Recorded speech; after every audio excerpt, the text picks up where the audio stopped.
MP express में आपका स्वागत है। मैं हूं गीतू चौहान। बुलेटिन की शुरुआत करते हैं। बीजेपी ने उपचुनाव के लिए एमपी में स्टार प्रचारकों की लिस्ट जारी कर दी है। इस लिस्ट में 20 लोग शामिल हैं, जिसमें सीएम शिवराज, वीडी शर्मा, ज्योतिरादित्य सिंधिया, उमा भारती, शिव प्रकाश, मुरलीधर राव, कैलाश विजयवर्गीय, धर्मेंद्र प्रधान समेत कई दिग्गज शामिल हैं। बता दें कि खंडवा, जोबट, पृथ्वीपुर और रैगांव में ये सभी दिग्गज चुनावी सभा करेंगे और बीजेपी को जीत के शीर्ष पर ले जाएंगे। तो बीजेपी के स्टार प्रचारकों की लिस्ट जारी कर दी गई है।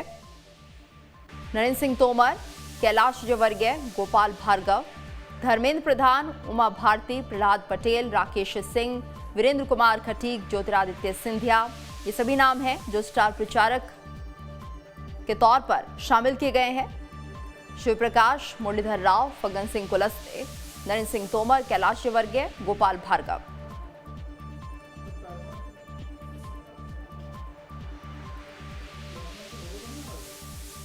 उपचुनाव में नामांकन खत्म होने के बाद बीजेपी और कांग्रेस के समक्ष अब सबसे बड़ी चुनौती नाराज नेताओं को मनाने की है।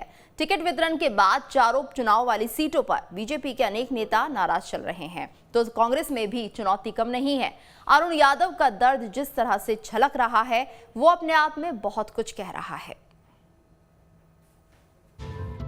मध्य प्रदेश में 1 लोकसभा और 3 विधानसभा सीटों पर नामांकन की तारीख खत्म हो गई है, लेकिन दोनों प्रमुख दलों के सामने बड़ी चुनौती अपने नाराज नेताओं को मनाने की है। सबसे ज्यादा चुनौती बीजेपी के सामने आ रही है। मुख्यमंत्री शिवराज सिंह चौहान के साथ ही पार्टी संगठन इन नाराज नेताओं को मनाने में लगा है। टिकट वितरण को लेकर बीजेपी नेताओं की नाराजगी की बात करें तो खंडवा से नंद कुमार सिंह चौहान के पुत्र हर्ष चौहान नाराज हैं। हर्ष बीजेपी प्रत्याशी ज्ञानेश्वर पाटिल के नामांकन में भी शामिल नहीं हुए। जोबट से माधो सिंह डाबर और नागर सिंह चौहान नाराज बताए जा रहे हैं। पृथ्वीपुर में गणेशी नायक और अनिल पांडे की नाराजगी सामने आ रही है। रैगांव में पुष्पराव बागरी और दिव्यराज बागरी की नाराजगी खत्म नहीं हुई है। कांग्रेस में अरुण यादव को मना लिया गया है, लेकिन वो समर्थक प्रचार से दूरी बनाए हैं। जोबट से कलावती भूरिया के भतीजे दीपक भूरिया ने निर्दलीय नामांकन भरा है। हालांकि बीजेपी नेताओं का कहना है कि पार्टी में कोई नाराज नहीं है। पहली बात तो भारतीय जनता पार्टी में कोई रूठा नहीं है, लेकिन मनुष्यों का संगठन है। मनुष्यों के संगठन में अगर हम एकदम आइडियल हो जाएंगे तो फिर भगवान बन जाएंगे। लेकिन कार्यकर्ताओं के अपने मन की बात होती है। हमारे यहाँ अपने मन की बात को कहने का स्थान है, अधिकार है। तो भारतीय जनता पार्टी में ऐसे सभी कार्यकर्ता एक सामूहिकता के साथ टीम स्पिरिट से हम लोग काम करते हैं। उपचुनाव वाले क्षेत्रों के नाराज नेताओं को चुनाव के बाद सरकार और संगठन में पद दिए जाने के प्रलोभन भी दिए जा रहे हैं। इसके अलावा इन नेताओं को अनुशासनहीनता का डर दिखाया जा रहा है। कांग्रेस इससे खुश हो रही है कि बीजेपी नेताओं की नाराजगी उनके लिए फायदे वाली होने वाली है। भारतीय जनता पार्टी के प्रत्याशियों को ज़्यादा मनाने की जरूरत पड़ेगी और जो कांग्रेस से गए हुए हैं भारतीय जनता पार्टी में, उनका भी मान सम्मान गिर रहा है। वो भी इस बार के उपचुनाव में दखल देंगे। रही बात कांग्रेस में, जोबट में कलावती भूरिया जी के भतीजे जो खड़े हुए हैं उपचुनाव में, वो अभी नामांकन के पहले हमारी परिवार के सदस्य और कांतिलाल भूरिया, विक्रांत भूरिया जी और महेश पटेल जी उनके साथ में रह के कांग्रेस के लिए प्रचार प्रसार करेंगे। कांग्रेस भले ही उपचुनाव में सब सामान्य होने की बात कह रही हो, लेकिन बुरहानपुर के चुनावी मंच से अरुण यादव का दर्द जिस तरह छलका, वो अपने आप में बहुत कुछ कह रहा है। हर बार फसल में उगाता हूँ, किसी को दे देता हूँ। 18 बेटे ऐसे ही हुआ और देखा तुम्हारी फसल दे दो, हाउस ऑफ ले लो, फिर उगा देंगे। दमोह के उपचुनाव में भाजपा की हार का एक सबसे बड़ा कारण पूर्व मंत्री जयंत मलैया की नाराजगी को माना गया था। ऐसे में दमोह की हार से सबक लेते हुए बीजेपी फूंक फूंक कर कदम रख रही है। वैसे ही कांग्रेस की राह भी आसान नहीं लग रही है। नितेंद्र शर्मा के साथ team news state. Arun Yadav का टिकट नहीं मिलने का दर्द छलकने पर बीजेपी ने चुटकी ली है। मध्य प्रदेश सरकार में मंत्री भूपेंद्र सिंह ने कहा कि अरुण यादव के साथ सालों से मजाक चल रहा है, उस पर कांग्रेस को ध्यान देना चाहिए।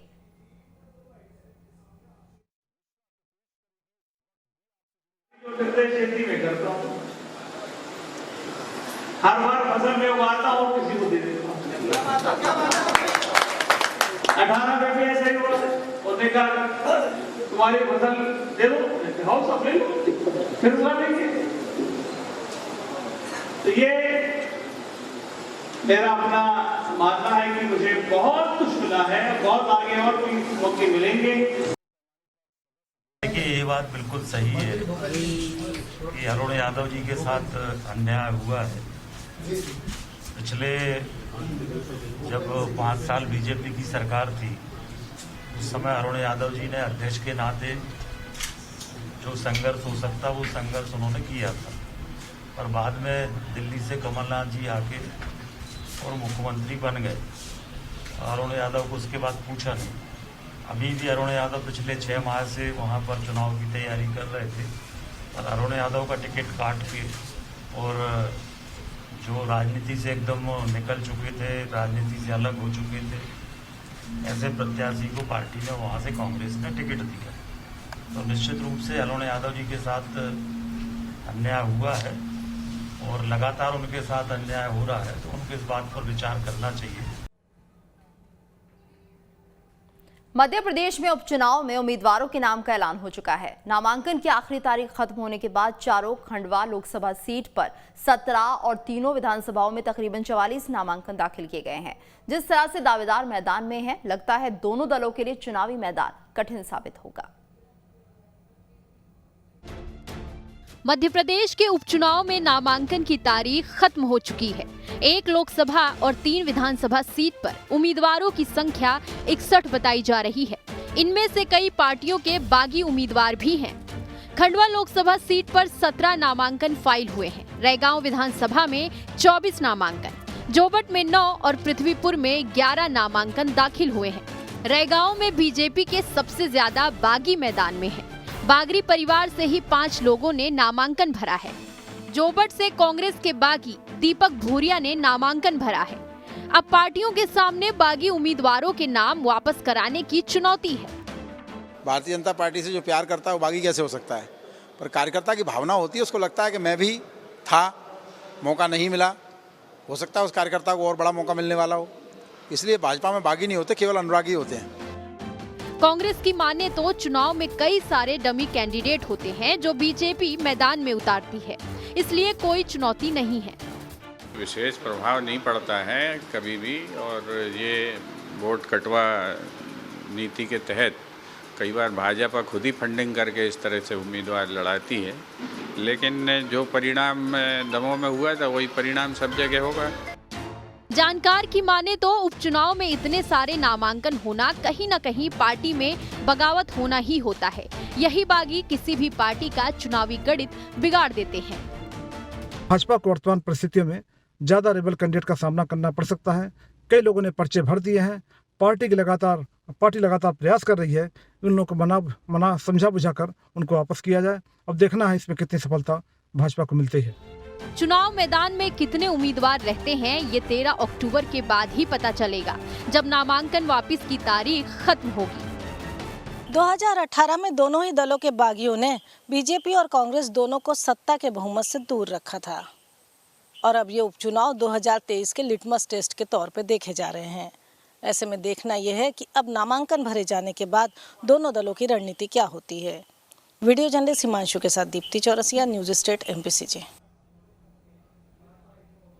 कांग्रेस ने खंडवा लोकसभा सीट से बीजेपी प्रत्याशी पर ज्ञानेश्वर पाटिल की शिकायत चुनाव आयोग से की है।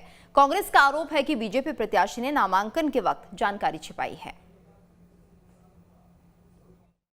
चुनावी प्रक्रिया का मजाक उड़ाया गया है और आश्चर्य इस बात का है कि वो भी प्रदेश के मुख्यमंत्री शिवराज सिंह चौहान जी, प्रदेश भाजपा के अध्यक्ष विष्णुदत्त शर्मा जी की उपस्थिति में इस तरह का चुनाव के साथ मजाक किया गया है कि अपने आप में एक बहुत महत्वपूर्ण बात है कि आखिर मुख्यमंत्री जी की उपस्थिति में ऐसा मजाक कैसे हो गया।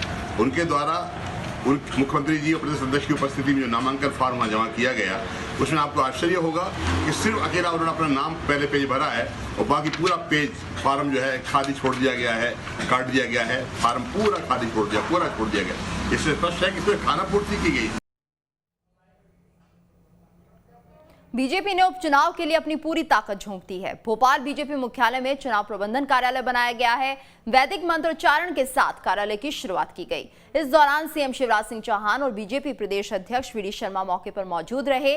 उपचुनाव को देखते हुए प्रबंधन की जिम्मेदारी मंत्री भूपेंद्र सिंह को दी गई है। चुनाव प्रबंधन कार्यालय चारों चुनाव क्षेत्रों का पावर सेंटर होगा। इसके साथ ही यहां प्रवक्ता कक्ष भी बनाया गया है। सीएम का कहना है कि चारों सीटों पर कमल खिलेगा। हम काम कर रहे हैं, इसलिए जीत पक्की है। वहीं कांग्रेस से बीजेपी में शामिल हुए लोगों के टिकट देने के सवाल पर सीएम का कहना है कि वो प्रत्याशी से पहले बीजेपी के कार्यकर्ता हैं। उन्होंने पार्टी ज्वाइन की है। मित्रों, आज भारतीय जनता पार्टी ने अपने चुनाव कार्यालय का उद्घाटन किया है और प्रवक्ता कक्ष का भी शुभारंभ आज हुआ है। लोकतंत्र जनता के लिए, जनता के द्वारा जनता का शासन है और जनता का शासन आता है चुनाव के माध्यम से। इसलिए चुनाव लड़ना और जीतना यह हमारा पवित्र कर्तव्य है, परम कर्तव्य है। इसलिए आने वाले उपचुनाव को देखते हुए जो 3 विधानसभा में और 1 लोकसभा में हो रहा है, हमने अपनी चुनावी तैयारियां अध्यक्ष जी के नेतृत्व में प्रारंभ की है और चुनाव प्रबंध समिति भूपेंद्र जी के नेतृत्व में पूरी तरह से चुनाव के प्रबंधन के काम में लगी हुई है। आरोप और प्रत्यारोपों का भी दौर चलता है, तो हमारा प्रवक्ता ही है जो सही और सटीक उत्तर देता है। वो जानकारियों से लैस रहे और सही समय पर सही जानकारी मीडिया के माध्यम से जनता को पहुंचा सके। इसलिए प्रवक्ता कक्ष जो आज की आवश्यकताओं को ध्यान में रखते हुए बनाया गया है, इसका शुभारंभ हुआ है। मुझे पूरा विश्वास है हमारे सक्षम चुनाव प्रबंध समिति और सक्षम प्रवक्ता हर बात का सक्षमता के साथ जवाब देंगे। पार्टी की विचारधारा और सरकार के कार्य, चाहे वो केंद्र सरकार के माननीय मोदी जी के नेतृत्व में हो या राज्य शासन के, उनको भी जनता के बीच में ठीक से रखेंगे और हमारी बीच जनता में ठीक से पहुंच सकेगी। सर, 2 प्रत्याशी बाहर से लिए बार-बार सवाल उठा रही। कहाँ बाहर से आए? दूसरी पार्टियों से। कौन सी पार्टी से आए भाई? वो तो भारतीय जनता पार्टी के कार्यकर्ता बने तब आए। भारतीय जनता पार्टी के कार्यकर्ता पहले बने और भारतीय जनता पार्टी देश में लगातार अपना विस्तार कर रही है।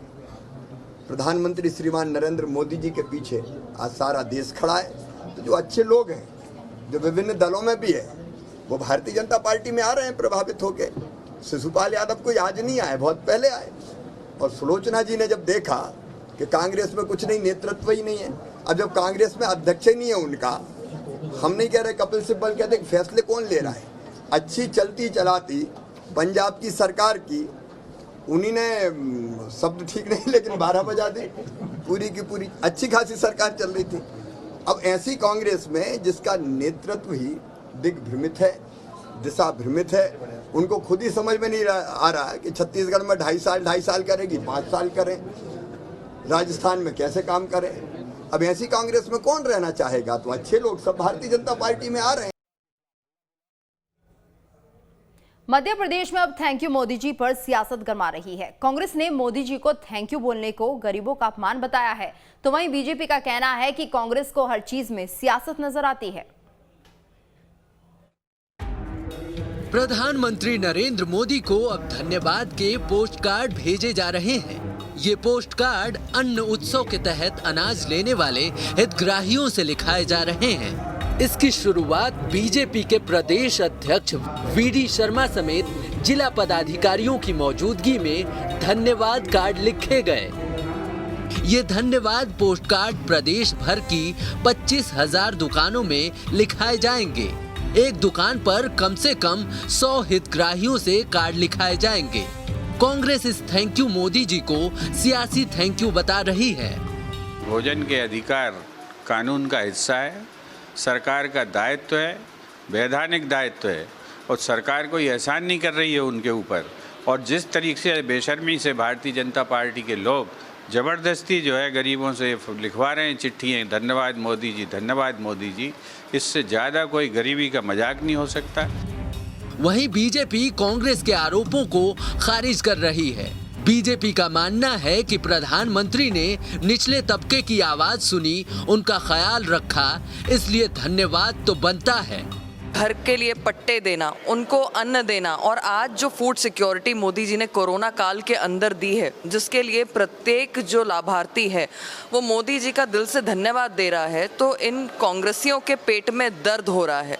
ये फूड सिक्योरिटी का जो पूरा प्रोग्राम भारतीय जनता पार्टी ने चलाया है और इस देश ने अपनाया है, उसकी तारीफ न केवल यहाँ के लाभार्थी कर रहे हैं बल्कि विश्व के बड़े बड़े विश्व गुरुओं ने की है। अन्न उत्सव योजना पर कांग्रेस शुरुआत से ही सवाल खड़े करती रही है। पहले प्रधानमंत्री नरेंद्र मोदी की तस्वीर लगे थैले बांटने को लेकर कांग्रेस ने विवाद खड़ा किया था। अब thank you Modi ji card को लेकर विवाद खड़ा करने की कोशिश की जा रही है। भोपाल से दीप्ति चौरसिया के साथ टीम न्यूज स्टेट। बीजेपी की राष्ट्रीय कार्य समिति में सदस्य बनने के बाद गृह मंत्री नरोत्तम मिश्रा पहली बार दतिया पहुंचे। बीजेपी कार्यकर्ताओं ने नरोत्तम मिश्रा का गर्मजोशी और उत्साह के साथ स्वागत किया। कार्यकर्ताओं सहित आम नागरिकों ने नरोत्तम मिश्रा पर फूल बरसाए, फूलों की माला पहनाई। इसके बाद अपने प्रिय नेता का तुलादान भी किया और मिठाई बांटकर अपनी खुशी जाहिर की। इस दौरान कार्यकर्ता गर्व से भरे नजर आए, तो वहीं एमपी के गृह एवं जेल मंत्री डॉक्टर नरोत्तम मिश्रा भी स्वागत से भाव विभोर हो गए। नरोत्तम मिश्रा राष्ट्रीय नेता के रूप में अब भारतीय जनता पार्टी के कार्यकर्ताओं का नेतृत्व करेंगे।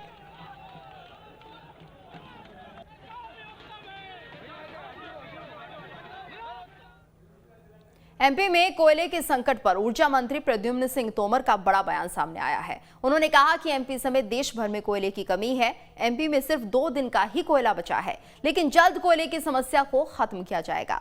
वहीं कहा कि प्रदेश में बिजली संकट नहीं गहराने देंगे। साथ ही दूसरी वैकल्पिक व्यवस्था की जा रही है। केंद्र सरकार ने निगरानी समिति बनाई है। बिजली कंपनियों ने कोयले को लेकर भी टेंडर जारी किया है। मेरा आपसे कहना है, आप निगेटिव ही क्यों सोच रहे हो, पॉजिटिव क्यों नहीं सोच रहे हो कि हम रोज 10,000 कल सुनिए ये कल हमने 5,000 टन कोयला ज्यादा मंगाया है, परसों भी हमने 10,000 टन कोयला जो हमारी खपत है उससे ज्यादा मंगाया है। तो आप फिर थोड़ा सा धैर्य तो रखिएगा। स्टॉक अपने पास अवेलेबल नहीं है क्या? नहीं, अभी जो स्टॉक हमने बताया कि हम पे 2.5 लाख मेट्रिक टन कोयला है स्टॉक। निश्चित रूप से कोयले की कमी है, ये राष्ट्रीय स्तर पे है, पर हमने कहा कि अन्य प्रदेशों की अपेक्षा मध्य प्रदेश बेहतर है। ग्वालियर की क्राइम ब्रांच थाना पुलिस ने 2 अलग अलग जगहों से 205 ग्राम स्मैक की बरामदगी की है। साथ ही पुलिस ने 3 स्मैक तस्करों को गिरफ्तार किया है। तस्करों के पास से बरामद स्मैक की अनुमानित कीमत 20,50,000 रुपए आंकी गई है। जानकारी के मुताबिक पहली कार्रवाई में नैनागिरी रोड से बाइक सवार तस्कर को दबोचा गया, जहां पकड़े गए तस्कर से 105 ग्राम स्मैक और बाइक बरामद हुई है। वहीं दूसरी कार्रवाई में बरेठा पुल से कार सवार 2 तस्कर दबोचे गए हैं, जिनके पास से 100 ग्राम स्मैक और कार बरामद हुई है। जैसा कि विदित है, ग्वालियर पुलिस द्वारा लगातार मादक पदार्थों के विरुद्ध अभियान चलाया जा रहा है और इसी तारतम्य में कल 2 कार्रवाइयाँ हुई हैं, जिसमें कि एक कार्रवाई में एक मोटरसाइकिल में एक आरोपी पकड़ा गया है नैनागिरी रोड से, जिसके पास 105 ग्राम स्मैक बरामद हुई है, और एक अन्य कार्रवाई में बरेठा पुल के पास होंडा अमेज गाड़ी में 2 आरोपी मिले हैं, जिनके पास से 100 ग्राम स्मैक बरामद हुई है। दोनों ही प्रकरणों में कुल 3 आरोपी और लगभग 205 ग्राम स्मैक बरामद हुई है, जिनके खिलाफ कार्रवाई की जा रही है। दमोह के बटियागढ़ थाना क्षेत्र के आंजनी टापरिया गांव में अनियंत्रित गिट्टी से भरा ट्रक सड़क किनारे बने कच्चे घर के ऊपर पलट गया। इसमें 2 भाई एक बहन समेत 4 लोगों की मौत हो गई। मृतक भाई बहन के माता पिता की हालत गंभीर बनी हुई है। मृतकों में एक व्यक्ति की पहचान नहीं हो पाई है। बताया गया है कि वो ट्रक में सवार था। इसके अलावा ट्रक चालक भी गंभीर रूप से घायल हुआ है। घायलों को इलाज के लिए अस्पताल में भर्ती कराया गया है। मामले की गंभीरता को देखते हुए वरिष्ठ अधिकारी ने घटनास्थल का निरीक्षण किया। वहीं घटना से गुस्साए लोगों ने चक्का जाम कर पीड़ित परिवार के लिए मुआवजे की मांग की है। सूचना मिलने के बाद स्थानीय विधायक भी मौके पर पहुंचे और लोगों से बात की। बाएं तरफ, रोड के बाएं तरफ एक हरिजन परिवार रहता था। एक ट्रक अनियंत्रित होकर उस घर के ऊपर चढ़ गया है, पलट गया है। गिट्टी का ट्रक था। उस परिवार के 3 बच्चों की मौत हो गई उसमें। एक अन्य व्यक्ति की भी मौत हुई है। उसी को लेके उनके परिजन हैं, उनके समाज के लोग हैं, उनमें आक्रोश है। आक्रोश के कारण लोग रोड पे एकत्र हुए हैं।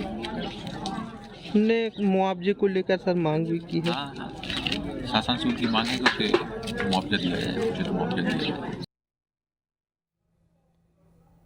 अशोकनगर के छैगरा कॉलोनी में राम जानकी मंदिर के पास एक टेम्पो में महिला का शव मिलने के बाद सनसनी फैल गई है।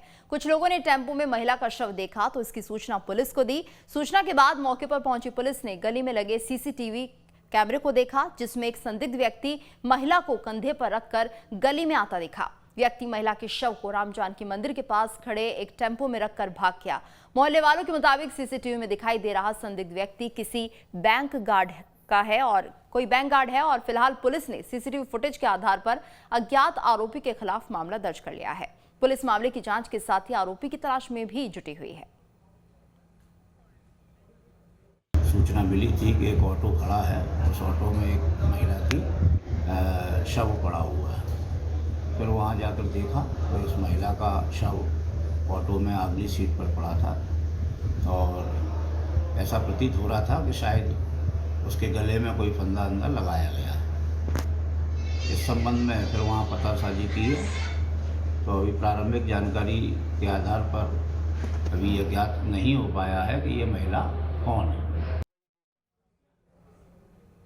आगामी त्योहारों के मद्देनजर इंदौर से रवाना होने वाली ट्रेनों में अब अतिरिक्त कोच लगाए गए हैं। इंदौर से जोधपुर और जोधपुर से वापस इंदौर आने वाली ट्रेन में 2 अतिरिक्त कोच लगाए गए हैं। रतलाम रेल मंडल से 40 से ज्यादा ट्रेनों का संचालन कोरोना संक्रमण कम होने के बाद शुरू किया जा चुका है, जिसमें इंदौर से कई ट्रेनें चल रही हैं। जैसे जैसे अब कोरोना संक्रमण के मरीजों की संख्या कम हो रही है और त्योहार नजदीक आ रहे हैं, वैसे ही ट्रेनों में भी यात्रियों की संख्या में इजाफा हुआ है। हालांकि फिलहाल अभी भी रेलवे सभी ट्रेनों को स्पेशल ट्रेन के रूप में संचालित कर रहा है। हाल में ही क्या है कि स्पेशल ट्रेनें तो चल ही रही है। तकरीबन यहाँ इंदौर स्टेशन से 40 से ऊपर स्टेशन जो स्पेशल ट्रेनें चल रही है। अभी क्या है कि रतलाम मंडल की हम लोग बात करें तो तकरीबन 7 जोड़ी ट्रेनों में एडिशनल स्लीपर कोच लगाए हैं और हमारे इंदौर स्टेशन से भी जो 2 ट्रेनें हैं, इंदौर जोधपुर, जोधपुर इंदौर, दोनों में ही 2-2 कोच स्लीपर लगाए गए ताकि जो पैसेंजर हैं उनको सुविधा मिले। और इसके अलावा क्या है कि इस भीड़ को देखते हुए आने वाले टाइम में भी शायद हो सकता है कि और कुछ स्पेशल ट्रेनें चलें, एडिशनल कोच भी जोड़े जाएंगे। धार का एक ऐसा गांव जहां के ट्यूबवेलों से लाल पानी आता है। आलम यह है कि जहरीले पानी की वजह से लोगों को कई तरह की बीमारियां हो रही हैं। देखिए खास रिपोर्ट। लोगों की इस भीड़ को देखिए और भीड़ के बीच इस बाल्टी को देखिए। शायद आपको लग रहा होगा कि इस बाल्टी में शराब है, लेकिन ये शराब नहीं बल्कि पीने का पानी है। दरअसल धार के कठोलिया कला गांव में हर कोई ये जहरीला पानी पीने को मजबूर है। आप तस्वीरों में देख सकते हैं कि हैंडपंप से भी ऐसा ही पानी निकल रहा है। इसके पीछे जो वजह बताई जा रही है वो है गांव में बनी शराब फैक्ट्री, जिसकी वजह से भूजल यानी ग्राउंड वाटर का दूषित होना बताया जा रहा है। जो लगून्स के माध्यम से जो पानी लैंड एप्लीकेशन में गया होगा, उस निश्चित रूप से उसकी वजह से जो है वो आसपास के गाँव में जहाँ भी शिकायत आई है वहाँ पे ये स्थिति बनी है। और हमने फैक्ट्री प्रबंधन से चर्चा की है और बेस्ट पॉसिबल ग्रामीण लोगों के हित में, ग्रामवासियों के हित में हम प्रयास कर रहे हैं। हालांकि ग्रामीणों की समस्या को देखते हुए अब टैंकर से पानी सप्लाई का आश्वासन दिया गया है।